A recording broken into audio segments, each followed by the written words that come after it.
Hello and welcome on one new episode of Endless Opportunities video podcast. My name is Lucie Petrellis. Today I want to address this episode to all of you that are newly diagnosed with multiple sclerosis, and also to your family and to your loved ones. I have been living with multiple sclerosis since 2002, since I was 22, which is already 23 years ago. During this phase of my life, I had got the opportunity to learn a lot about MS, about myself, about life in general. So this episode is going to be purely coming from the heart. I won't hold back on anything. I'm not going to script or think what is best to say and how is it best to say it. So it's going to be fully connected to my truth. And of course, a diagnosis and a life with MS is not a one way, a one version, a one reality, but several truths. If you're listening to this podcast on Spotify, you could also turn to YouTube and see that today I'm not doing this episode alone, but I have my little dog with me that has been a very good supporter, the best nurse ever for my journey and for anything I might be going through. She's always here for me. So, step one, no matter what, get a dog. Okay, enough rambling. My dear human that you have been recently diagnosed with MS, I know that this phase of your life is not and will not be the easiest of your life. It's gonna be a phase of discovery. You're gonna learn about MS, but also you're gonna learn a lot about yourself, about your body, about what is important to you. So it's a phase of learning, a lot of learning. I remember myself when MS came into my life very suddenly. I was feeling completely lost of what is this? What is happening?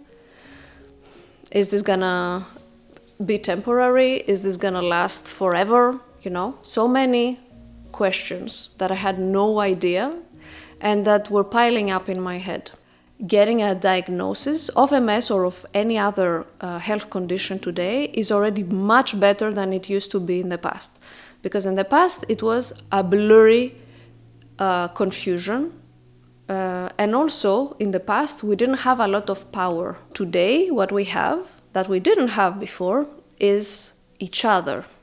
Each other in terms of patients and in terms of humans. Because through the internet and social media and all of these different channels, we also have a lot of great options to hear each other, to learn from each other, and to get better. Before we could only rely on the opinions of doctors, and I'm not saying that they are not valid. Their opinions are valid, are necessary, and also of doctors, and which goes hand to hand, also research. So, of course, all of these information we can get are very important, but also we need to realize that no matter our reality, no matter our symptoms, no matter where we are living or we are coming from or our daily life, there are a lot of options. And for many, many years, I was not aware of these options. I thought that I was doing my part, which was to do my treatment, which I've been through many, many treatments. And on my channel, you could have the opportunity to see my video and on my MS diagnosis and also on my MS medications throughout the years. Today, I'm taking Ocrevus, which is an infusion every 6 months. And then in the meantime, I don't need to take any other meds for MS. But also now, my biggest message to you, I want you to be patient. I want you to be extra compassionate towards yourself, towards your symptoms, towards your fears, towards your mental health, towards your body, towards every aspect of yourself. Getting a diagnosis out of nowhere can be very challenging, but I want you to take it more as a wake-up call, as a learning, okay, this experience now this adventure, how can I turn it around towards my benefit? How can I see the messages it has to give me, the learnings? What can I do with it? To not just stop into, look what happened to me, which of course you will go through this phase of the shock, of mourning, of grieving, or all of these difficult aspects of getting to know that you got such an important diagnosis. But I don't want you to stop there. First step is to, of course, get a very good doctor, a doctor you can trust and that can hear you. I want you to get all the necessary support around the conventional medicine, to listen to it, to consider it. I'm not saying to blindly follow everything, but to listen, to see what are your options wherever you are located. If you don't trust the medical professionals that are there, I want you to continue to dig until you find the doctor that you feel really connected and you feel safe. And that's not a given, unfortunately. Like every human or every relationship in life, you never know how is the other person. And if your instinct is telling you this one is not the one for you, then you move on and you try to find the best doctor. And the best for me is the one that is open.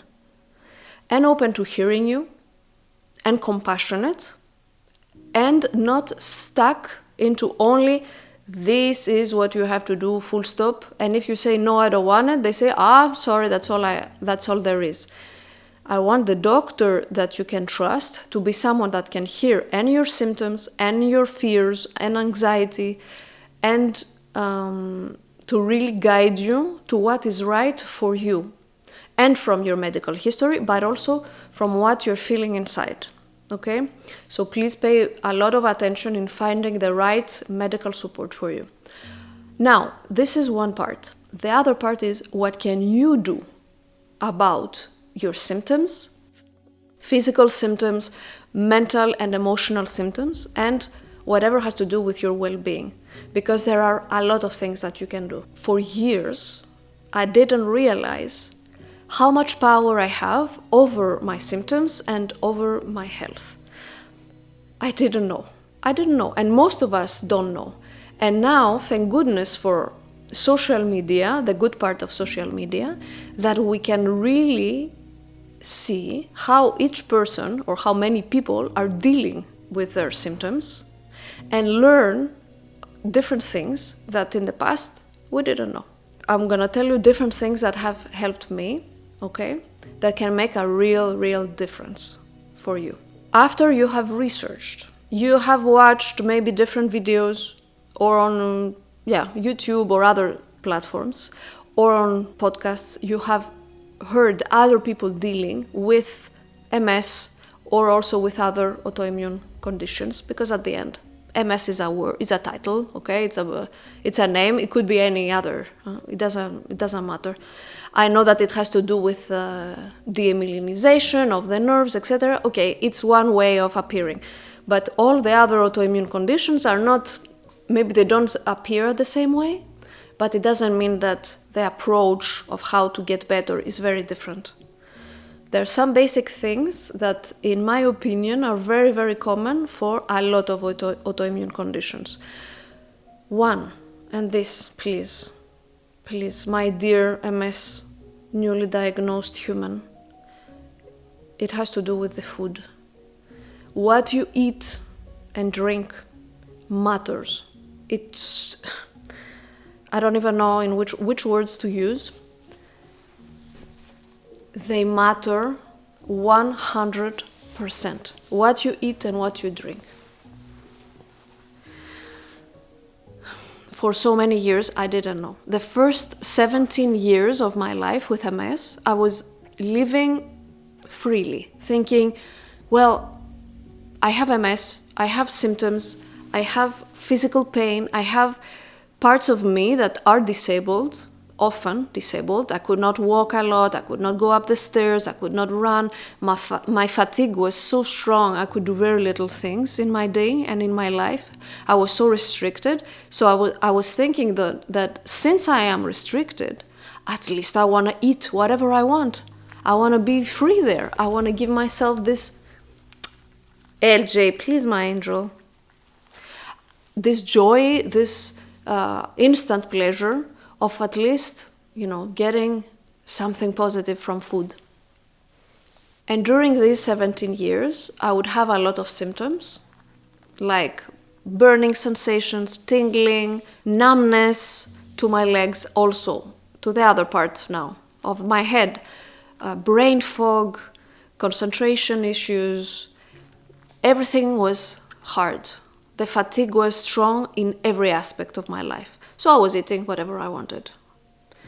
And then I realized, after doing some trial and error, almost by chance, that I got to know someone who said, actually, I don't eat this for her own autoimmune condition, and I'm feeling much better. And I thought, okay, so why not try it as well and see if this helps?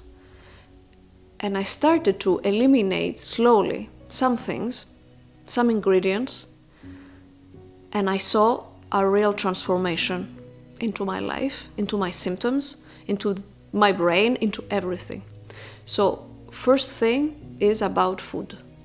I cannot stress it enough of if you don't change that,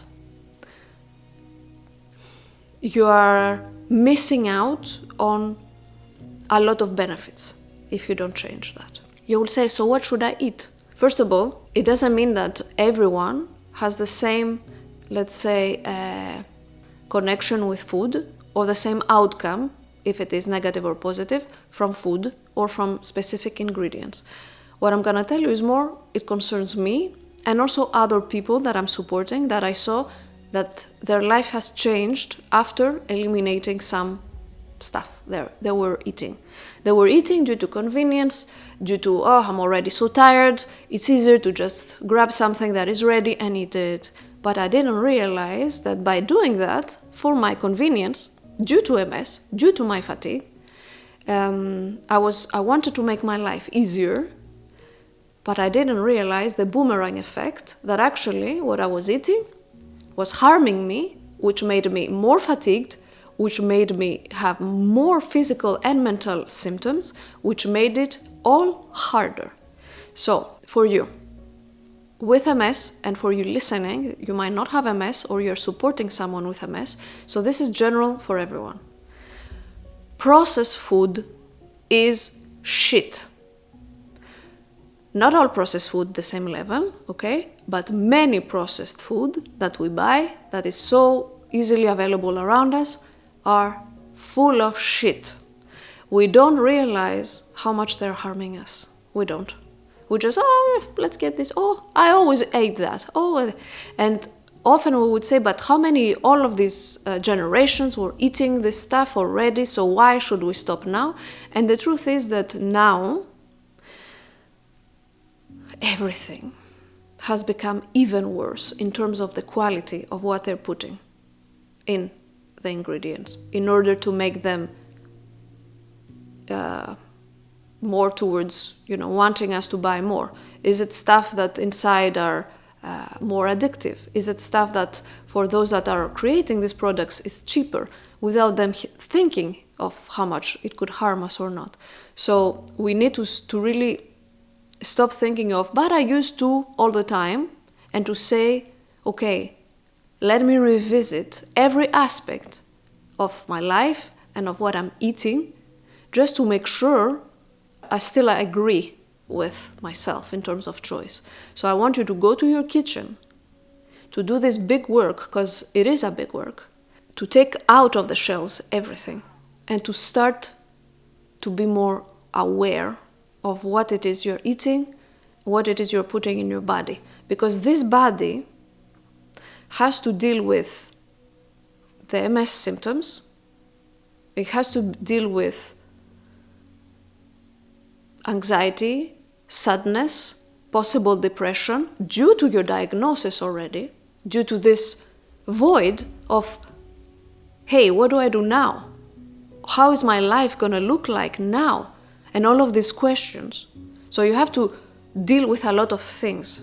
You have to make decisions. You have to make conversations about your treatment, about how can I feel better, about what is going to happen to me, about my future, about my job, about my relationships. You have so many things you have to deal with.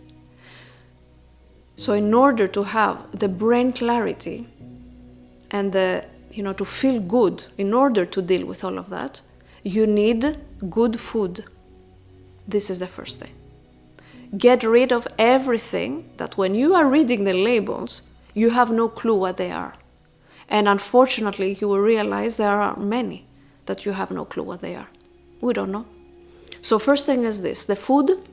Then drink. What to drink and what not to drink, it's easy. Whatever is processed, even the juices that are ready, they're not good. They're full of sugar.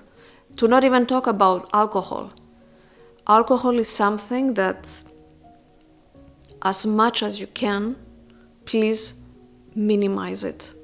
Really, the least you drink alcohol, the better it's gonna be. And I'm someone that I enjoyed some alcohol, a drink, if I go out, some wine, and I still will have some wine, not often, but I'm trying to really minimize it because I saw the impact. So please try to be aware, and whenever you want to drink, I want you to think, first of all, can I replace it with something? And if you feel the need to drink often, I want you to wonder, why do I have this need? And this is not only with alcohol, which is a good opportunity to add the rest. It could be any substance that is not good. It could be also smoking. All of these things, I guarantee you, is impacting your MS symptoms and also your brain of how you're handling your MS tremendously. So the more you put out of your life different substances, everything you feel your body needs, and I want to have more of that and more. Whatever you feel you want more and more, like an addiction, it means it's not good for you, and it's not good for your MS symptoms and for how you deal with your MS. So please pay close attention to that. All the stuff you feel you're going close to in a repetitive manner, and I'm not talking about close to humans you love and your people or your dog or whatever. I'm not talking about this stuff. I'm talking more about these behaviors that you feel you're losing control over, like external things. Food, drink, drugs, smoking, all of these behaviors. I guarantee you they're making everything much, much, much worse. And you would say, but how can I just stop? I know it's not easy for anything. For anything we were doing repetitively for a long time, it's not easy to stop. But now, MS, this diagnosis, this scary, blurry diagnosis, is giving you an opportunity. And this opportunity is to stop and to think, okay, now I need to take care of myself. I haven't done in the way I should have, but now I will. I will focus on me. I will focus on what is good for me. I will learn about MS. What does it mean? I will hear other people's stories of how they're dealing with it, their struggles, their strengths, because there are also strengths. And the biggest strength is that once you learn more about yourself, your body, your symptoms, then you can make better decisions and you can make this life even more worth it. Maybe, when we are healthy, I don't know if it's for everyone the same or I'm generalizing, but we take life for granted.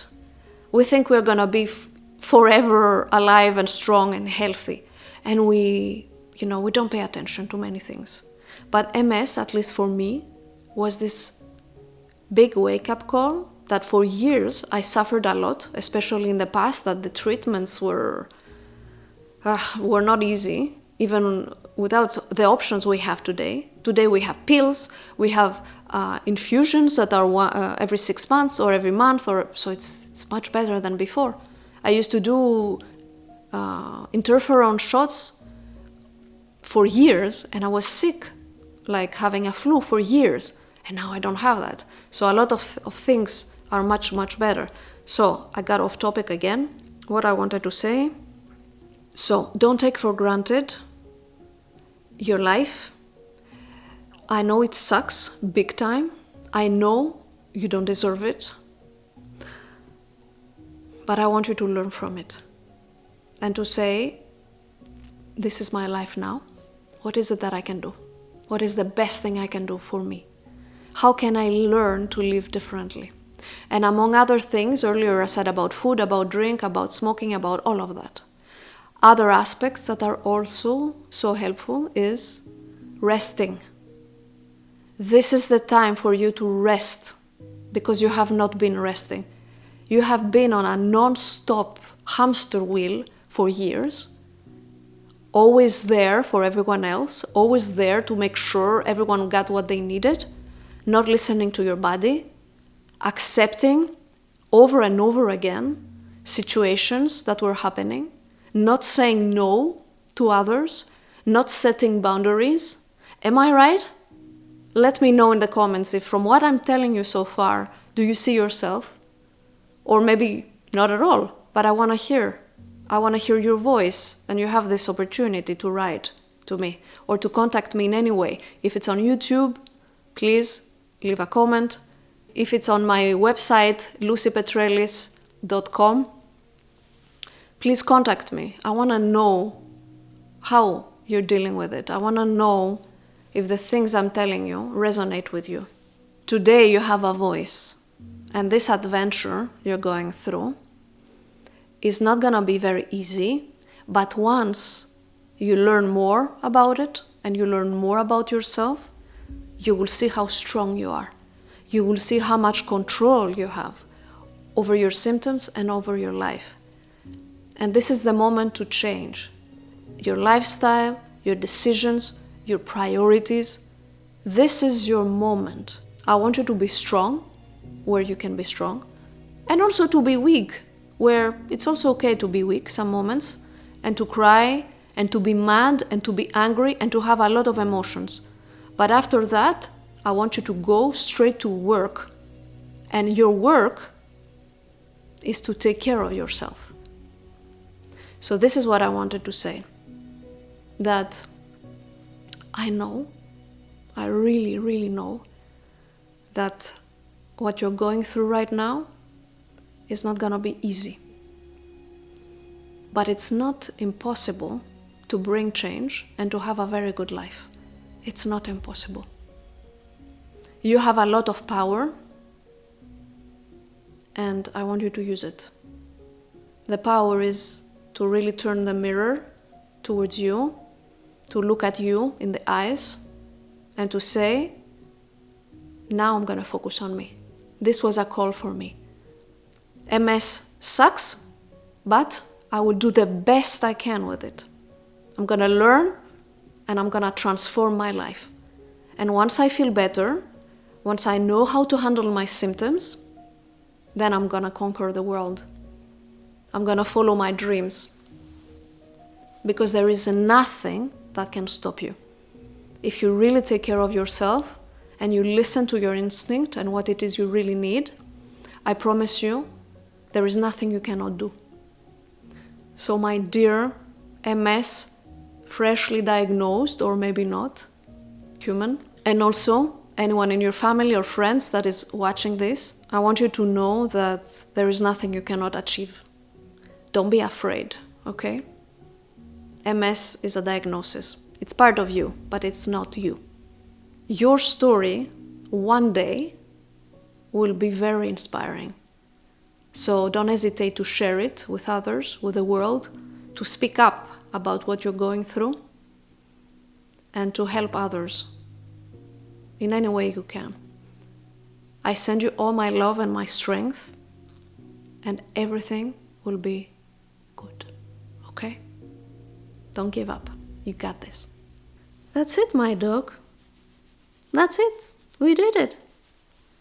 Together. Thank you for being such a lovely dog. Thank you.